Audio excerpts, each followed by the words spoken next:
I now have the pleasure to welcome His Excellency, President of the Republic of the Philippines, Mr. Ferdinand Marcos Jr.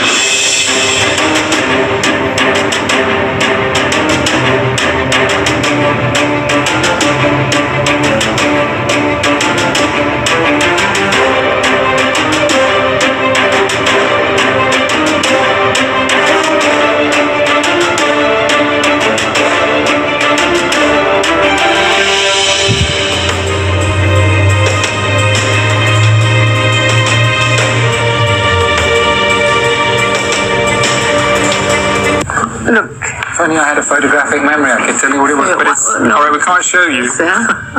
But it shows deposits in the name of Ferdinand Marcos in a bank in Brussels, and it's for $987 billion. 908. Can we show the camera? No, it's saying that.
Philippines, Your Majesty, Your Royal Highnesses, Your Excellencies, ladies and gentlemen, the Philippines as a country currently assume the ASEAN-EU coordinator role. I now have the pleasure to welcome His Excellency, President of the Republic of the Philippines, Mr. Ferdinand Marcos Jr.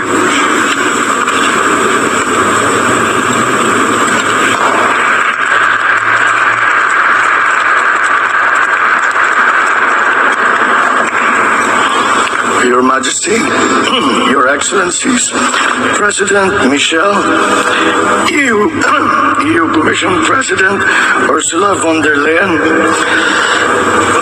distinguished guests, ladies and gentlemen.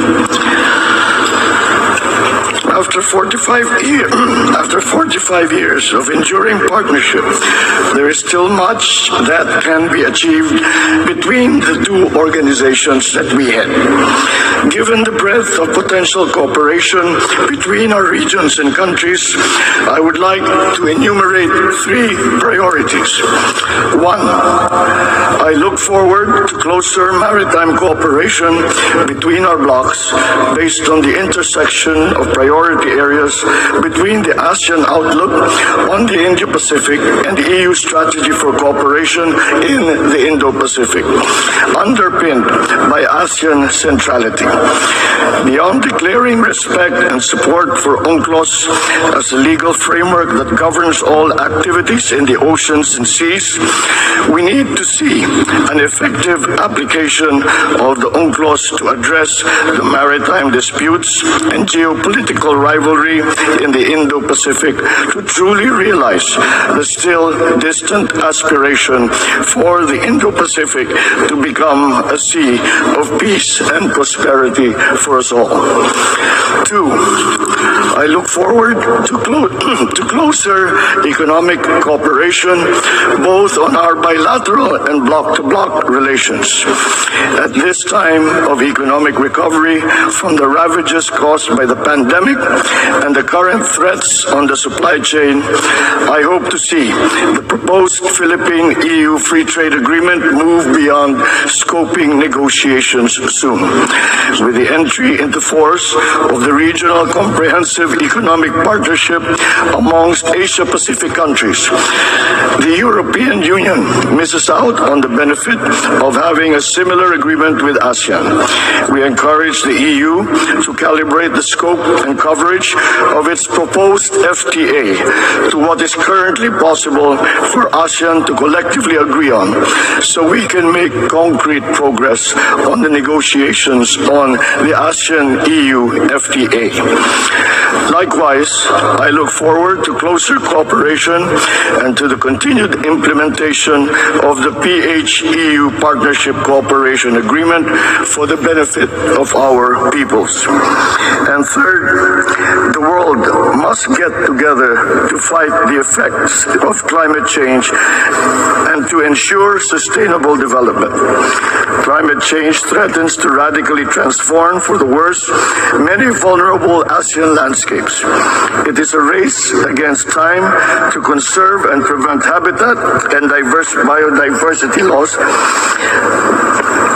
The ASEAN Center for Biodiversity, which is based in the Philippines and manages the preservation of all 51 ASEAN heritage parks dotted all over the region, which represents ASEAN's diverse ecosystems, needs as much support as it can get. I encourage the EU and its member states to continue extending cooperation activities and support for the ACB.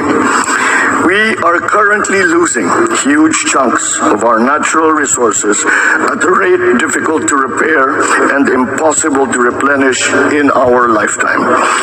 The ACB's work is vital in preserving and growing ASEAN's rich national heritage, which serves as a main pillar of our culture and our economy. As coordinator of the ASEAN-EU Dialogue and Green Tech and Innovation Mapping until 2024, the Philippines will vigorously pursue collaboration and coordination with the EU to meet the dialogue's aim of facilitating green technology transfer and cooperation between our regions.